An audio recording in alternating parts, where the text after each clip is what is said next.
नमस्कार दोस्तों, मैं आदित्य पुंडीर आपके लिए एक नई कहानी लेकर आया हूँ। सबसे पहले तो आपको आज महाशिवरात्रि है, महाशिवरात्रि की शुभकामनाएं। एक बार सुदामा जी ने कृष्ण से कहा, लोग माया माया करते हैं, मुझे भी बताइए माया क्या होती है। सुदामा जी ने कृष्ण से जब ये प्रश्न पूछा तो श्री कृष्ण ने सुदामा जी को कहा कि वक्त आने पर मैं तुमको माया दिखलाऊंगा। उसके पश्चात सुदामा जी और कृष्ण दोनों गोमती नदी में नहाने के लिए गए।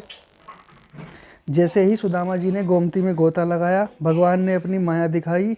सुदामा को लगा कि गोमती में भयंकर बाढ़ आ गई। वे बाढ़ के प्रभाव में बहने लगे तो बहुत हाथ पैर मारने पर अंत में नदी के तट पर उनके हाथ में एक वृक्ष की डाली आई। उस डाली को पकड़कर वे नदी से बाहर निकल गए। जैसे ही वे नगर के मुख्य दरवाजे पर प्रवेश करने लगे, एक हथिनी ने उनके गले में माला डाल दी। उस नगर का राजा मर गया था और उसके बाद ये प्रथा थी, जो भी व्यक्ति के गले में हथिनी माला डाल देगी उसको राजा बना दिया जाएगा। सुदामा जी राजा बन गए। एक सुशील कन्या के साथ उनका विवाह हो गया। 12 वर्ष तक उनका संसार चलता रहा। एक दिन उनकी रानी बीमार पड़ गई। पत्नी की मृत्यु से सुदामा जी पागल हो गए और रोने लगे। लोगों ने कहा, रोइए मत, हम शीघ्र ही आपको आपकी पत्नी के पास पहुंचा देते हैं। हमारी मायापुरी का यह नियम है कि पत्नी के साथ पति को भी जाना पड़ता है। पत्नी के साथ आपको भी अग्नि में प्रवेश करना होगा।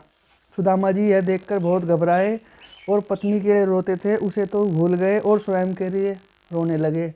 हाय मेरा क्या होगा।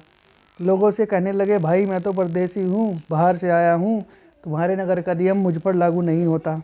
लोगों ने कहा, आप हमारे राजा हैं, यदि राजा ही नियम का पालन न करे तो राज कैसे चलता है। आपकी बात यहाँ नहीं चलेगी।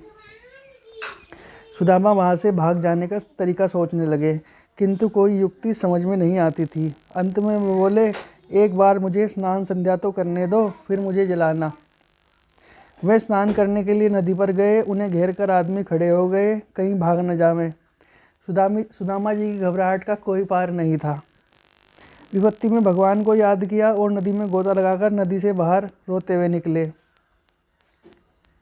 उस समय भगवान श्री कृष्ण स्नान करके पीताम्बर पहन रहे थे। उन्होंने पूछा, अरे सुदामा रोते क्यों हो।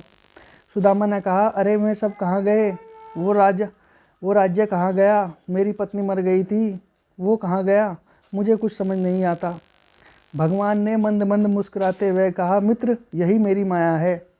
मेरे बिना जो दिखाई देता है वही माया है। माँ अर्थात नहीं और या अर्थात है। जो न होते हुए भी दिखाई दे और होते हुए भी नहीं दिखाई दे, उसी का नाम माया है। जगत नहीं है फिर भी सत्य लगता है और परमात्मा है फिर भी दिखाई नहीं देता है। माया की यही विषय पावरण शक्ति है। माया अर्थात विस्मरण अज्ञान, परमात्मा का विस्मरण, उसके प्रति अज्ञान ही माया है। आशा करता हूँ आप सभी को कहानी अच्छी लगी होगी। चैनल को लाइक कीजिए, शेयर कीजिए, सब्सक्राइब कीजिए। धन्यवाद।